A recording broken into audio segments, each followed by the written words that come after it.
Quick like and subscribe if you enjoy my content. You know what's supposed to be a reasonable request?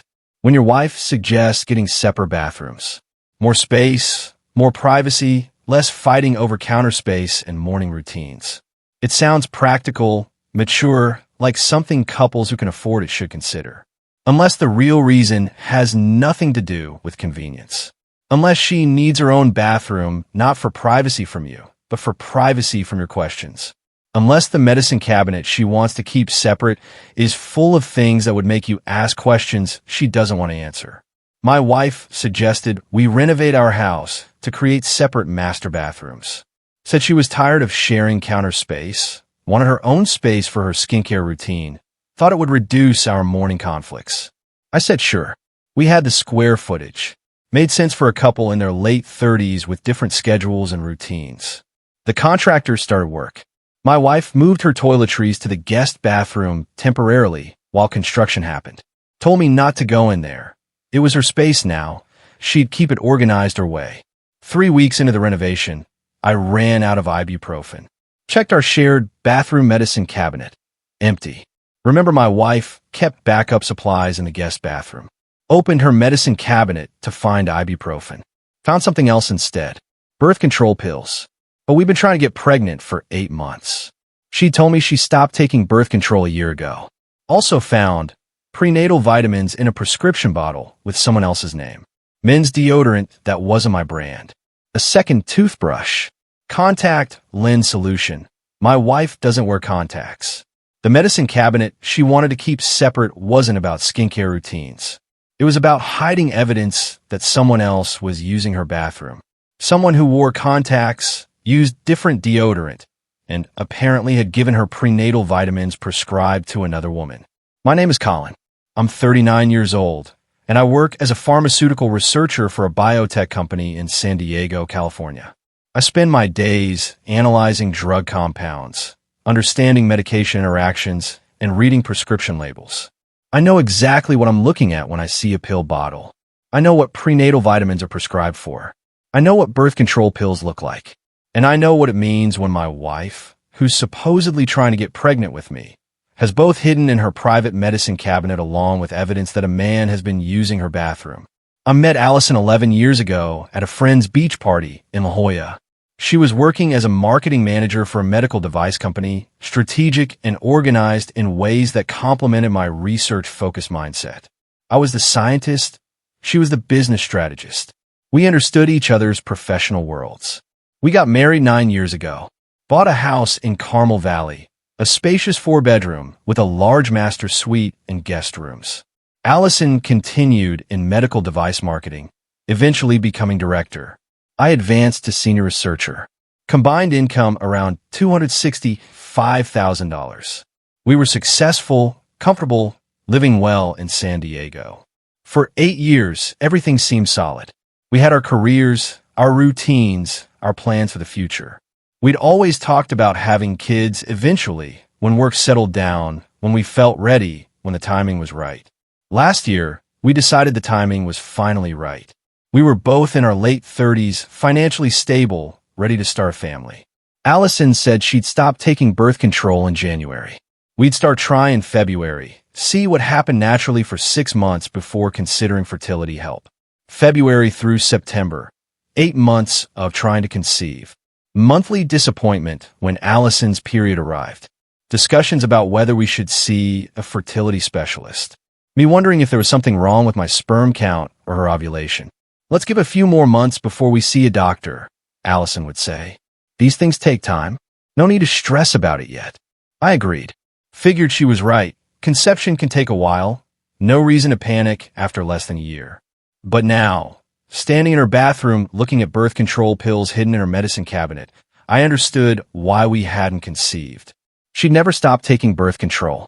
Had lied for 8 months about trying to get pregnant. Had let me believe we had fertility issues when the only issue was her deception. Then, 3 weeks ago, Allison brought up the bathroom renovation idea. I've been thinking, she said one evening in early October. We have a space in our master suite to add a second bathroom. Create a his and hers setup. What do you think? You want separate bathrooms? I think it would be nice. We'd each have our own space, Our own counter, our own storage. No more fighting over who left the toothpaste cap off or whose hair is clogging the drain. We didn't really fight about those things, but the idea seemed reasonable enough. How much would it cost? I got a quote. Around $45,000 for full construction, plumbing, fixtures, tile, everything. We can afford it. Seems like a lot for separate bathrooms. Think about it as an investment in our relationship. Personal space is important, and it'll add value to the house. I thought about it for a few days. The house layout could accommodate it. We had a large master suite with enough square footage to divide the existing bathroom and add a second one. Okay, let's do it. Allison seemed thrilled, almost too thrilled, but I figured she just really wanted her own bathroom space. The contractor started work the first week of October. The plan was to keep our existing bathroom functional while building the new one, then renovate the original once the new one was complete. I'm going to use the guest bathroom while construction is happening, Allison announced. Keep all my stuff in there so it's not in the way of the workers. Makes sense, and I prefer if you didn't go in there. I'm organizing it very specifically for my skincare routine and products. I don't want things moved around. No problem. I'll stick to our bathroom.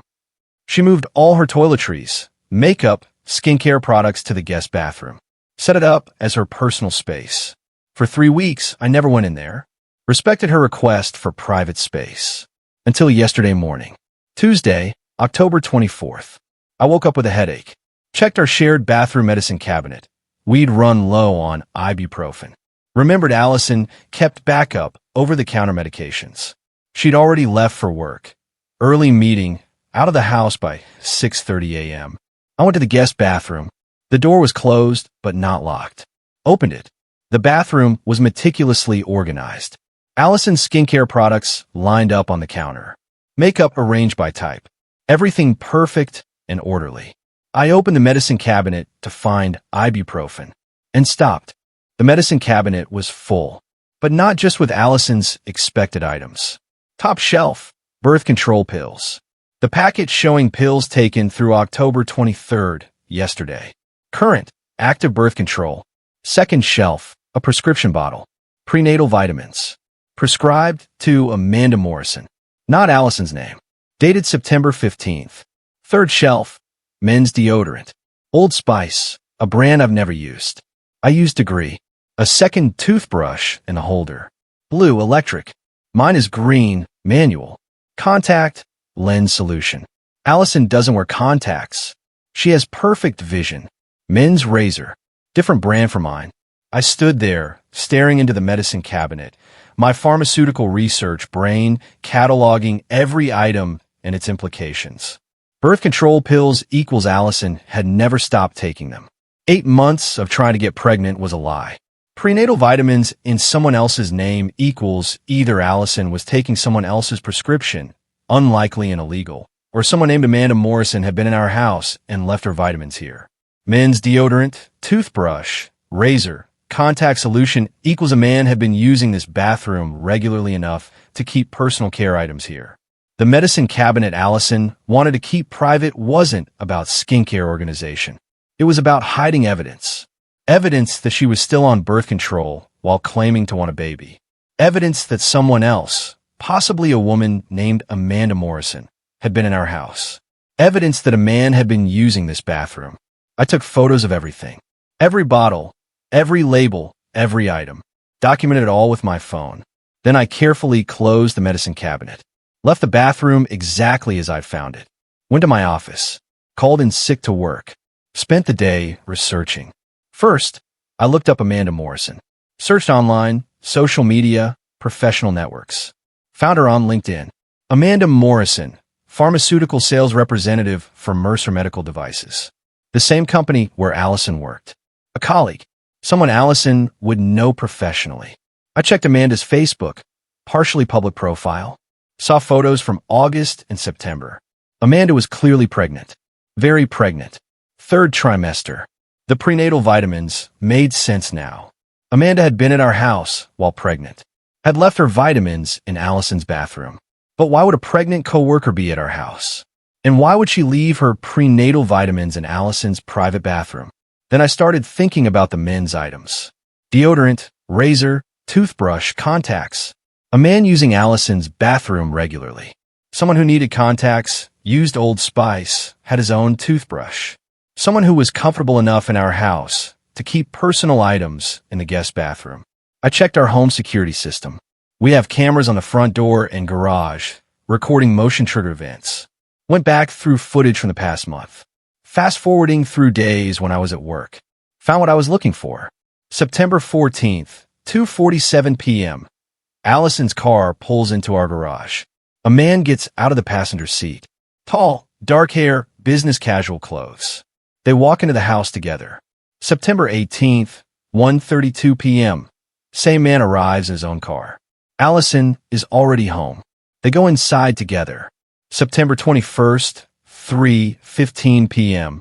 The man and Allison arrive together again. This time they're laughing, his arm around her shoulders. September 25th, 2:20 p.m.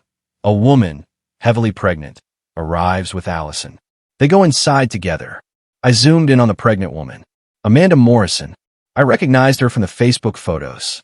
October 3rd, 11:47 a.m. The man arrives alone. Uses a key to let himself into our house.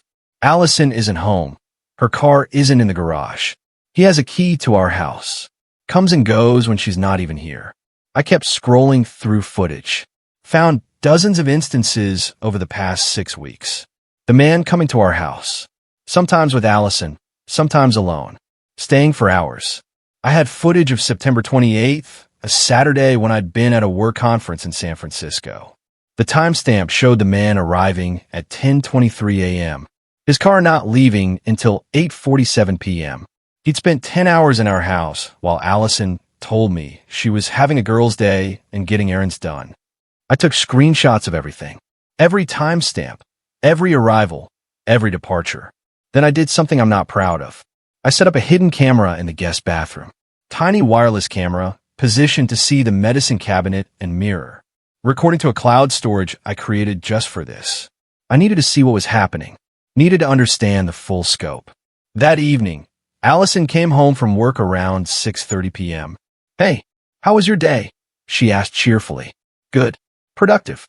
Yours?" "Busy. Lots of meetings. I'm exhausted." She went upstairs.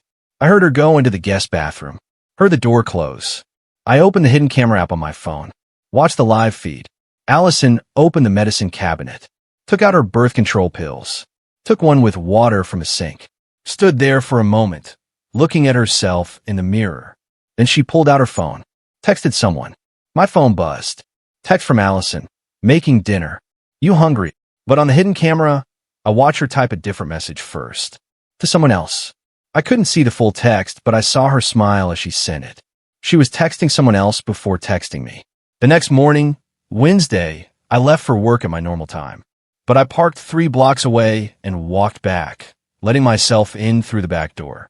Went to the guest bedroom across from the guest bathroom. Left the door cracked. Waited. At 10:47 a.m., I heard the garage door open. Heard Allison's voice and another voice, male. They came upstairs.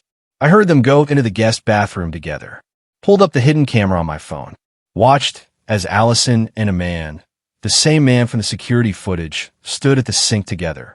He was brushing his teeth, using the blue electric toothbrush from the medicine cabinet. Allison was doing her makeup. They were talking, laughing, completely comfortable together. Like a married couple sharing a bathroom morning routine. He opened the medicine cabinet. Took out the contact solution. Put in his contacts while Allison applied mascara. They'd done this before. Many times. This was their routine. When they finished, they left the bathroom. Went to the guest bedroom. The bedroom directly across from where I was hiding. I heard the door close. Heard voices, laughter, then silence. I waited in the other guest bedroom for 2 hours. Finally heard them emerge. Heard them go downstairs. Heard the garage door. Checked the security camera app. Watched as they got into Allison's car together. Drove away. I came out of hiding. Went to the guest bathroom. The hidden camera had recorded everything. I reviewed the footage. Watched them brush teeth together, do their morning routines, act like a couple who shared a bathroom every day. Then I called a divorce attorney. Her name was Catherine Ross, specialized in high-asset divorces with complex deception. My wife asked to renovate our house to create separate bathrooms.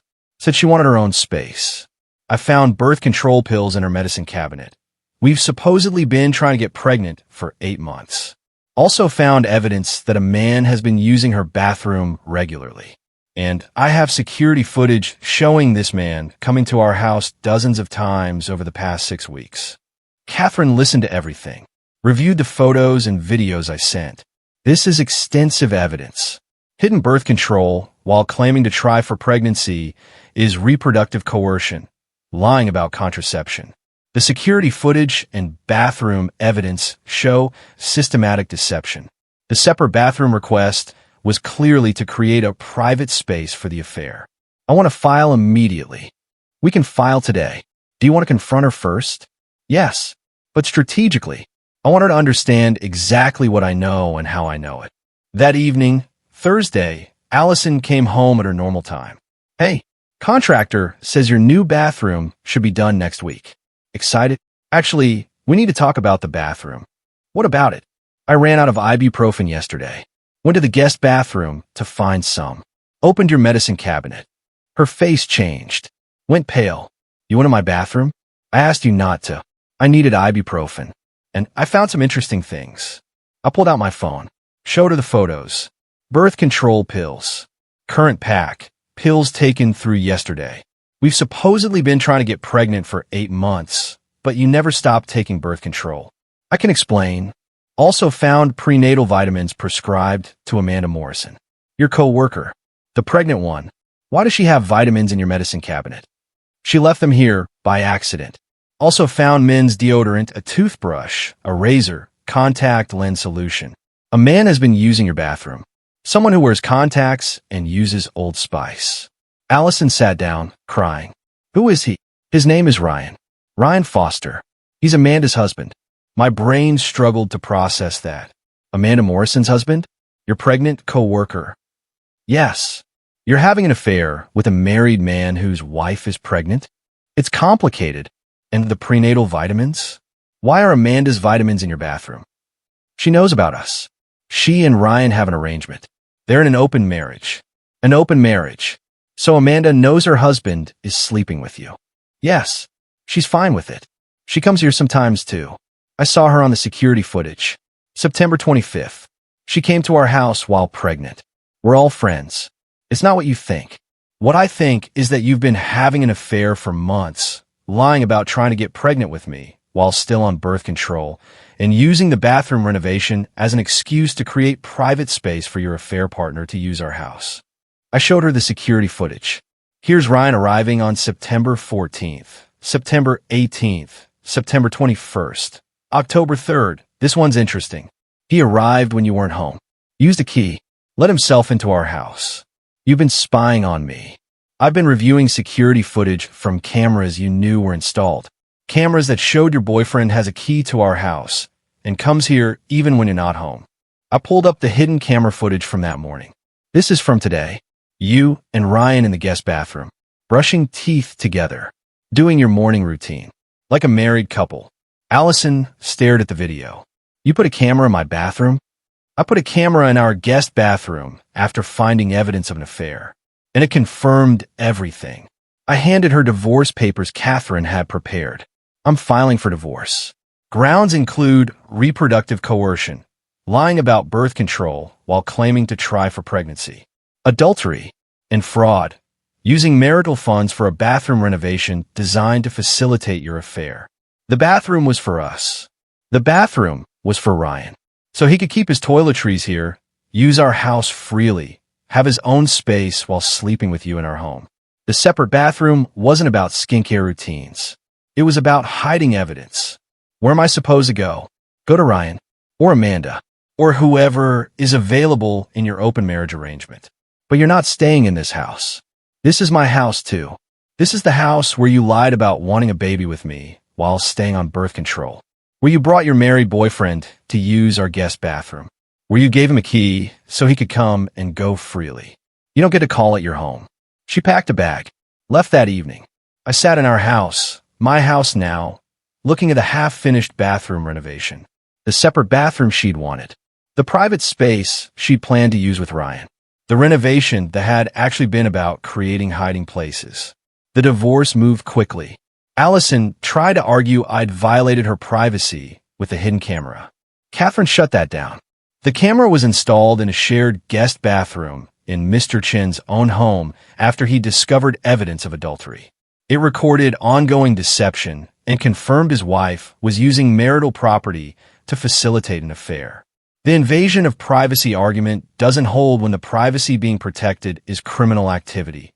In this case, reproductive coercion and fraud. We presented everything. The birth control pills showing Allison never stopped contraception despite claiming to try for pregnancy. The security footage showing Ryan Foster entering our home dozens of times. The hidden camera showing their bathroom routine together. We also deposed Amanda Morrison and Ryan Foster. Both admitted to the affair. Both confirmed the open marriage arrangement. Both acknowledged Ryan had a key to our house and used it regularly. Allison had no defense. We settled after 8 weeks. I kept the house. Allison got 20% of joint accounts. She had to reimburse me $22,500, half the cost of the bathroom renovation she'd requested specifically to facilitate her affair. No spousal support. 9 years of marriage ended because she wanted separate bathrooms, and I found out why. I heard Ryan and Amanda's open marriage didn't survive the public exposure of the affair. Amanda filed for divorce 2 months after giving birth. Cited the affair with Allison specifically. Apparently, open marriage didn't mean public humiliation. Ryan and Allison tried to continue their relationship. Lasted 4 months. Without the thrill of sneaking around and the convenience of my house as their meeting place, they had nothing in common. About a year later, I met someone at a research conference. Her name was Jennifer. Biochemist. Understood medications. Understood honesty. Understood that separate bathrooms are just separate bathrooms. On our 5th date, she asked about my divorce. My wife wanted to renovate our house to add separate master bathrooms. Said she wanted her own space. I found out the real reason when I opened her medicine cabinet. Jennifer raised an eyebrow. What did you find? Birth control pills. We'd supposedly been trying to get pregnant for 8 months. Men's toiletries. Evidence that her boyfriend had been using her bathroom regularly. The separate bathroom wasn't about space or organization. It was about hiding an affair. She was still on birth control while claiming to try for a baby. Never stopped taking it. Let me think we had fertility issues for 8 months. Meanwhile, she'd given her boyfriend a key to our house, let him keep his stuff in the guest bathroom, created a whole routine with him. How did you find out? Needed ibuprofen. Opened her medicine cabinet. Found everything she'd been hiding. Then checked security footage and confirmed her boyfriend had been coming to our house for months. We've been together 14 months. Jennifer doesn't need separate bathrooms to hide things. Just one shared bathroom where everything is exactly what it appears to be. She suddenly wanted separate bathrooms. Said it was about space, about organization, about privacy. But the medicine cabinet showed why. Birth control pills, while claiming to want a baby. Men's deodorant. That wasn't mine. A second toothbrush. Contact solution. For someone who doesn't wear contacts. The bathroom she wanted separate. Wasn't about skincare routines. Was about hiding evidence. Of the man who had a key to our house. Who used our guest bathroom. Who kept his toiletries next to hers. Who did morning routines with her. While I was at work. Believing we were trying for a baby. That she'd been preventing. With birth control hidden. In the medicine cabinet. She wanted separate.